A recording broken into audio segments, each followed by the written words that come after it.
శ్రీమాత్రే నమ. జయ గురు దత్తాత్రేయ నమ. ఈ వీడియోలో మనం వృశ్చిక రాశి వారికి నవంబర్ 30 తారీఖు నుంచి డిసెంబర్ 6 మధ్యలో జరిగే వార ఫలాలు పరిశీలించినప్పుడు వృశ్చిక రాశి వారికి చాలా బలమైనటువంటి గ్రహస్థితి ఏర్పడడం జరిగింది. వారిలో సహజంగా ఉన్నటువంటి నాయకత్వ లక్షణాలకి వాటిని సరైన మార్గంలో ఉపయోగించుకోవడానికి ఇది చాలా కరెక్ట్ అయిన సమయం. చాలా పోరాట ప్రతిమ ఉన్నటువంటి ఈ వృశ్చిక రాశి వారికి ఈ వార ప్రారంభంలో రాశి యందే 3 గ్రహాలు సంచరించడం జరుగుతుంది. ఇందులో ప్రధానంగా రాశ్యాధిపతి కుజుడు రాశి యందే సంచరించడం వల్ల జాతకుడు శత్రువులపై విజయాన్ని సాధించడం జరుగుతూ ఉంటుంది. అలాగే ఆర్థిక పరమైన విషయాల్లో చాలా వరకు ఉన్నటువంటి సమస్యల్ని పరిష్కరించుకోవడం జరుగుతూ ఉంటుంది. మీరు రియల్ ఎస్టేట్ రంగంలో ఉన్నా, ప్రభుత్వ ఉద్యోగిగా ఉన్నా 100% వృత్తిలో చాలా నిజాయితీగా వర్క్ చేయడం జరుగుతుంది. అలాగే కొత్త ఉద్యోగ ప్రయత్నాలు ఏవైనా చేస్తుంటే అవి చాలా వరకు సక్సెస్ అయ్యే అవకాశం ఉంది. అంటే ఓన్లీ ఈ కుజుడి వల్లే కాకుండా కుజుడితో పాటు దశమాధిపతి అయినటువంటి రవి కూడా కలిసి సంచరిస్తున్నాడు. ఈ రవి కుజుల కలయిక జాతకుల్లో చాలా ధైర్యాన్ని, నాయకత్వ లక్షణాలని కలగజేయడం జరుగుతుంది. చిన్న విషయాన్ని కూడా ఎక్కువ స్పందించి ఆవేశపడి ఎంబటినే పూర్తి చేయాలనే ఆలోచన కనబడుతుంది. ఎదటివారు ఎంత గొప్పవారినైనా వారిపై పట్టు సాధించాలనే ఆలోచన కలుగుతుంటుంది. చాలా దూకుడుగా వ్యవహరించడం జరుగుతూ ఉంటుంది. అది ఇక్కడ రవి కూడా ఉండడం వల్ల ఎవరైతే ప్రభుత్వానికి సంబంధించినటువంటి ఉద్యోగ ప్రయత్నాలు ఏమైనా చేస్తున్నారు, లేదంటే మీరు ఒక రాజకీయ రంగంలో ఉండి ఒక పదవి కోసం ప్రయత్నిస్తున్నా ఈ సమయంలో మీకు రావాల్సినటువంటి అర్హత కలిగినటువంటి పదవిని మీరు పోరాడి గెలుచుకోవచ్చు. అలాగే గవర్నమెంట్ సర్వీస్లో ఉన్నా కూడా కంప్లీట్గా మీరు ధైర్యంగా ఆ పదవి చేపట్టి దాన్ని సక్సెస్ఫుల్గా పూర్తి చేయడానికి చాలా మంచి బలం ఏర్పడడం జరుగుతుంది.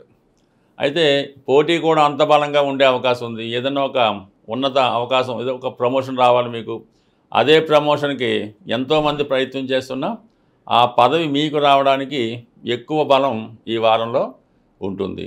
అయితే శుక్రుడు కూడా అదే రాశిలో సంచరిస్తున్నాడు. అంటే సప్తమాధిపతిగా శుక్రుడు రాశిలో సంచరించడం వల్ల ఏదో ఒక బలహీనత మీలో ప్రవేశిస్తుంది. ఆ బలహీనత వల్ల కొంత సమయాన్ని, ధనాన్ని కోల్పోవడం జరుగుతుంటుంది. కొంతమంది మీకు కావలసిన వాళ్ళే మీకు పోటీగా రావడం వల్ల మీరు మొగమాటం వల్ల, వేరే కారణాల వల్ల ఆ పోటీ నుంచి తప్పుకునే అవకాశం కూడా ఉంటుంది.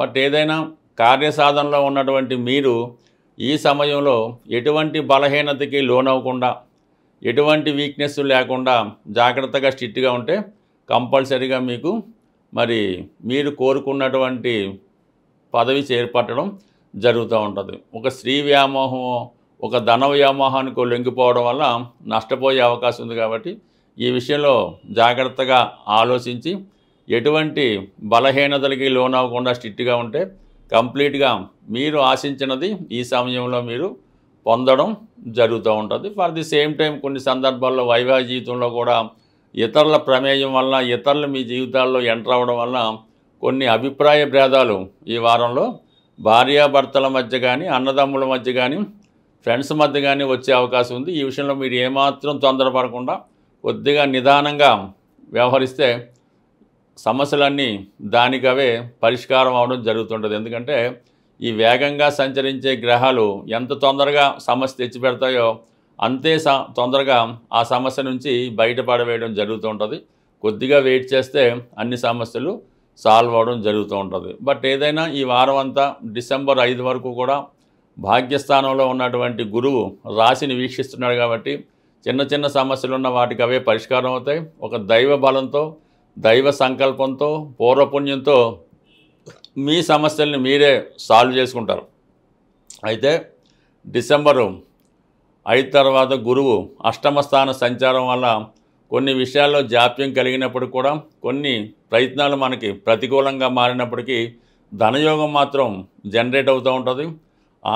ఆగిపోయినటువంటి ధనం అది ఏ రూపంలో ఆగిపోయినా ఈ సమయంలో మీకు ఆకస్మికంగా ఒక ధనలాభం లాంటిది ఈ వారంలో డిసెంబర్ 5 తర్వాత జరిగే అవకాశం ఉంది. సో ఇవన్నీ అనుకూలంగా ఉన్నప్పుడు కూడా చతుర్థ స్థానంలో ఉన్నటువంటి రాహు ఎక్కువ మానసిక అశాంతిని కలగజేస్తుంటాడు. ఏదో ఒక బలహీనత మిమ్మల్ని ఇబ్బంది పెడుతూ ఉంటుంది. గృహ సంబంధించిన విషయాల్లో చికాకులు ఉంటాయి. స్థిరాస్తి సంబంధించిన విషయాల్లో మన ఇల్లు ఖాళీ చేయకపోవడం, మన ఆస్తి ఇతరుల కబ్జాలో ఉండడం, మీరు ఎక్కడో ఉంటే మీ ఆస్తి ఇతరులు అనుభవించడం, ఇటువంటివి ఉన్నాయి. కాబట్టి ఈ సమయంలో మీకు ఎటువంటి డౌట్ ఉన్నా మీ స్థిరాస్తిని మీరు స్వాధీనం చేసుకోవడం మంచిది. అంటే చాలా కాలంగా అద్దెకు ఉంటాడు, ఖాళీ చేయబోతుంటాడు. ఎవరినో ఉండమని కొన్నాళ్ళు ఇల్లు ఇస్తాం, వాళ్ళు ఖాళీ చేయడు. ఈ సమయంలో వారికి ఒక దురుద్దేశం లాంటిది రావడం వల్ల ఏదో విధంగా మంచి మాటలు చెప్పి మీ ఆస్తిని మీరు స్వాధీనం చేసుకోవడం మంచిది. ఫర్ ది సేమ్ టైం పంచమ శని స్పెక్యులేషన్ షేర్ మార్కెట్లో జాగ్రత్తగా ఉంటే మంచిది. వివాహ ప్రయత్నాలు లాంటివి వాయిదా పడే అవకాశం ఉంది. ఏదైనా నిర్ణయం తీసుకోవడంలో చాలా స్ట్రగుల్ అవుతుంటారు. కాబట్టి ముఖ్యమైన నిర్ణయాలు తీసుకునేటప్పుడు కావలసిన వారితో సంప్రదించి నిర్ణయం తీసుకుంటే అనుకూలంగా ఉంటుంది. ప్రస్తుతం ఈ నవంబర్ 26వ తారీఖు నుంచి ఫిబ్రవరి 17వ తారీఖు వరకు శుక్ర మౌఢ్యం నడుస్తూ ఉంటుంది. అంటే శుక్రుడు రవికి దగ్గరగా సంచరించడం వల్ల, శుక్రుడు బలహీనం అవటం వల్ల ఈ శుక్ర మోడం ఏర్పడుతూ ఉంటుంది. ఇది అందరికీ సాధారణంగా శుభకార్యాలు అవి చేయకూడదని విషయం తెలుసు. అయితే ఈ సమయంలో చాలా వరకు ధన నష్టం కానీ, ధనానికి ఇబ్బంది కానీ ఇంచుమించుగా ప్రతి వారి జాతకంలో కనబడుతూ ఉంటుంది అన్నమాట. అంటే శుక్రుడు బలహీనమైనప్పుడు ఆర్థిక పరిస్థితి బాగా టైట్ అవుతుంటుంది. మనీ రొటేషను తగ్గుతూ ఉంటుంది. చాలామందికి ఆదాయం కూడా తగ్గుతూ ఉంటుంది. అలాగే ప్రభుత్వం నుంచి ఒక విధమైన ఒత్తిడి వస్తూ ఉంటుంది, ట్యాక్సులు పన్నులు గట్రా చెల్లించాలని. ఈ విధంగా ఆర్థిక పరమైన ఇబ్బందులతో ఎదుర్కొంటున్నవారు, అలాగే స్త్రీల నుంచి కూడా కొన్ని సమస్యలు ఎదురవుతూ ఉంటాయి. అటువంటి సమస్యలు ఎదుర్కొంటున్నవారు ఓ చక్కని పరిష్కారం వారికి ఏంటంటే చిన్న పరిష్కారం. ప్రతి శుక్రవారం అంటే మనకు ఒక 6 శుక్రవారాలు ఎలాగ వస్తాయి కాబట్టి సాయంకాలం సమయంలో అంటే సంధ్యా సమయంలో మరి చాలా ఫ్రెష్గా తాజాగా ఉన్నటువంటి గులాబీ పువ్వులు మంచివి ఒక 6 తీసుకొని హనుమాన్ ఆలయంలో స్వామివారికి సమర్పించవలసి ఉంటుంది. దాంతోపాటుగా జిలాబీ కానీ జాంగిరి కానీ స్వామికి నైవేద్యంగా పెట్టి అక్కడ భక్తులకు పంచిపెట్టడం వల్ల, ఈ విధంగా 6 వారాలు చేయడం వల్ల మీకున్నటువంటి ఆర్థిక పరమైన సమస్యలు తొలగిపోతాయి. వివాహ విషయంలో ఉన్నటువంటి సమస్యలు తొలగిపోతాయి. వివాహ ప్రయత్నాలు కూడా ఫలించే అవకాశం ఉన్నది. అది ఆ శుక్రమౌఢ్యం వెళ్ళిపోయిన తర్వాత వివాహానికి వెళ్ళవచ్చు. అలాగే కొద్దిగా ఓపిక ఉన్నవాళ్ళు, స్థాయి ఉన్నవాళ్ళు లక్ష్మీ గణపతి హోమం చేయించుకోవలసి ఉంటుంది. ప్రధానంగా ఈ హోమంలో మారేడు కాయలు వీలైతే 108, అలాగే కలవ పువ్వులు వాటిని కూడా సేకరించి ఒక 108 ఈ హోమంలో సమర్పించడం వల్ల సంపూర్ణంగా మీకు ఈ లక్ష్మీ అమ్మవారి అనుగ్రహం, అంటే శుక్రుడు అంటే లక్ష్మీ అమ్మవారు, వారి యొక్క అనుగ్రహం మీకు సిద్ధించే అవకాశం ఉంది. ఇది కొద్దిగా ఓపిక ఉన్నవాళ్ళు, ధనం ఉన్నవాళ్ళు చేసుకోవచ్చు. ఇంకా వెరీ సింపుల్ రెమెడీ, మనం ఏమి చేయలేం, ఫైనాన్స్గా చాలా ఇబ్బంది పడుతుంది, రోజు గడగడమే కష్టంగా ఉంది అనుకున్నప్పుడు ఏదైనా విఘ్నేశ్వరుడు ఆలయంలో బుధవారం రోజు ఒక మీకు ఎన్ని వీలు ఉంటే అన్ని అటుకులు బెల్లం కలిపి ఆ టెంపుల్లో స్వామికి సమర్పించి భక్తులకి ప్రసాదంగా పంచిపెట్టడం వల్ల కూడా మీ యొక్క ఆర్థిక సమస్యల నుంచి బయటపడతారు.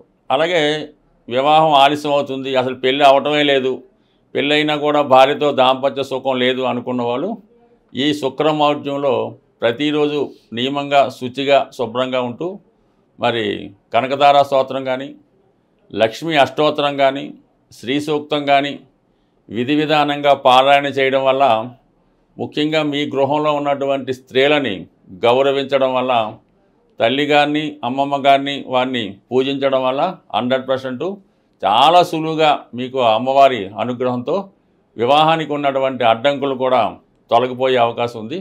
బట్ ఏదైనా ఒక గ్రహం బలహీనంగా ఉన్నప్పుడు ఆ గ్రహాన్ని మనం ఈ విధంగా సంతృప్తిపరిచి బలపరిస్తే మనకి ఆ గ్రహ అనుగ్రహం ఖచ్చితంగా లభించే అవకాశం ఉంటుంది. స్వస్తి.